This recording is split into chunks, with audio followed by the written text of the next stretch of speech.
രണ്ടാഴ്ചയോളം ഒരു റൂമിൽ തന്നെ അടച്ചു പൂട്ടിയിരുന്ന് റെസ്റ്റ് എടുക്കുമായിരുന്നല്ലോ.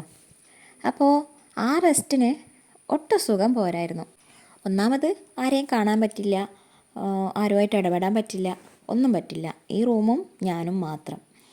പക്ഷേ റൂമിൽ നിന്ന് പുറത്തിറങ്ങിയപ്പോൾ ഒരു ജീവൻ കിട്ടിയതുപോലെയായിരുന്നു. ഒരസുഖം വന്നിട്ട് റെസ്റ്റ് എടുക്കുന്നതും നമ്മൾ പണിയൊക്കെ കഴിഞ്ഞ് ക്ഷീണം പിടിച്ചിട്ട് റെസ്റ്റ് എടുക്കുന്നത് തമ്മിലൊരു വ്യത്യാസമില്ലേ? ഒത്തിരി വ്യത്യാസമുണ്ട്. എന്താണെന്ന് വെച്ചാൽ അത് ഈ 2 ആഴ്ച കാലം കൊണ്ട് എനിക്ക് മനസ്സിലായി. ഈ 2 ആഴ്ച കാലം ഞാൻ ഈ റൂമിൽ തന്നെ ആയിരുന്നു.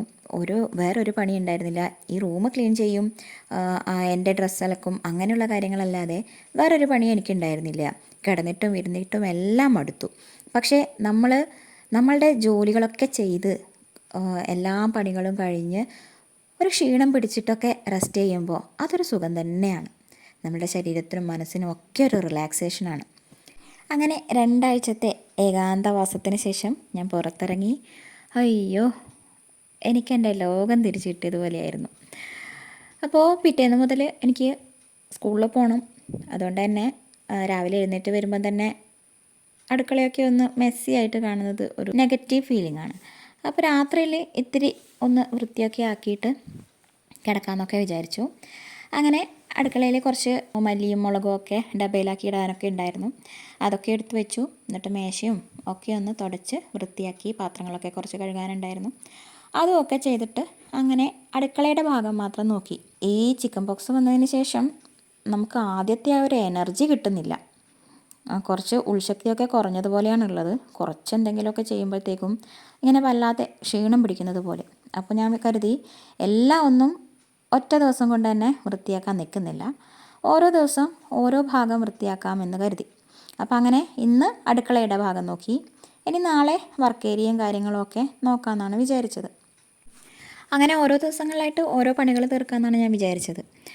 പക്ഷേ ഒരു കാര്യം എന്താണെന്ന് വെച്ചാൽ, ഞാൻ ഈ അടുക്കള വൃത്തിയാക്കുന്ന വീഡിയോ മാത്രമേ എടുത്തിട്ടുള്ളൂ. എന്താണെന്നറിയില്ല, എന്നെ എന്തോ ഒന്ന് പിറകോട്ട് വലിക്കുന്നത് പോലെ ഒന്നിനോടൊരു ഇൻട്രസ്റ്റ് ഇല്ല. വീഡിയോ എടുക്കാനോ അല്ലെങ്കിൽ അത് എഡിറ്റ് ചെയ്യാനും ഒക്കെയുള്ളൊരു എന്തോ ഒരു ഉൾവലിച്ചൽ എനിക്ക് വന്നുപോയി. അപ്പോൾ ഞാൻ കരുതി എന്തായാലും ഇതൊക്കെ ഒന്ന് പോസ്റ്റ് ചെയ്തിട്ട് ബാക്കി ഇനി എന്തായാലും എൻ്റെ ഈ മടിയൊക്കെ മാറ്റിയിട്ട് ആദ്യത്തെ പോലെ തന്നെ നല്ല തിരിച്ചു വരവുണ്ടാവണമെന്ന്. ഈ വീഡിയോ എടുത്തിട്ട് കുറച്ച് ദിവസമായി. പക്ഷേ ഞാൻ കരുതി എന്തായാലും ഇതെനിക്ക് പോസ്റ്റ് ചെയ്യണം. അപ്പോൾ നിങ്ങൾ കരുതും ഈ അടിച്ചു വാരുന്നതും പാത്രം കഴുകുന്നതും ഒക്കെ മാത്രമല്ലേ ഇടുന്നുള്ളൂ എന്നുള്ളത്.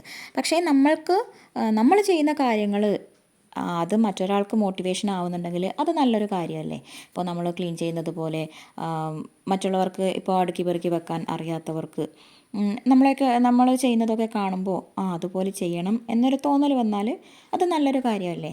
അതുകൊണ്ടാണ് എനിക്ക് ഈ അടുക്കള പണിയും ഞാൻ ചെയ്യുന്ന കാര്യങ്ങളും അങ്ങനെയുള്ള വീഡിയോസ് ഇടാനാണ് കൂടുതൽ താല്പര്യം. അല്ലാതെ ഞാൻ വേറെ ഒന്നിൻ്റെയും എന്താ പറയുക, എനിക്ക് ഈ ക്രാഫ്റ്റൊക്കെ ഇഷ്ടമാണ്, പക്ഷേ അതിനൊന്നും ഞാനിപ്പോൾ ഇരിക്കാറേ ഇല്ല. അപ്പോൾ ഇതാണ് ഇപ്പോൾ എൻ്റെ ഒരു ലോകമെന്ന് പറയുന്നത്. അപ്പോൾ അത് എനിക്ക് പറ്റുന്നത് പോലെ കാണിച്ചു തരുന്നതല്ലേ നല്ലത്. അല്ലാതെ ഇത് ഞാൻ വീട്ടിൽ ചെയ്യുന്ന കാര്യങ്ങളൊക്കെ എന്തിനാണ് നാട്ടുകാരെ കാണിക്കുന്നത് എന്നുള്ള ആ ഒരു ചിന്ത നമ്മൾ വെച്ച് കഴിഞ്ഞാൽ അത് ശരിയാവില്ലല്ലോ.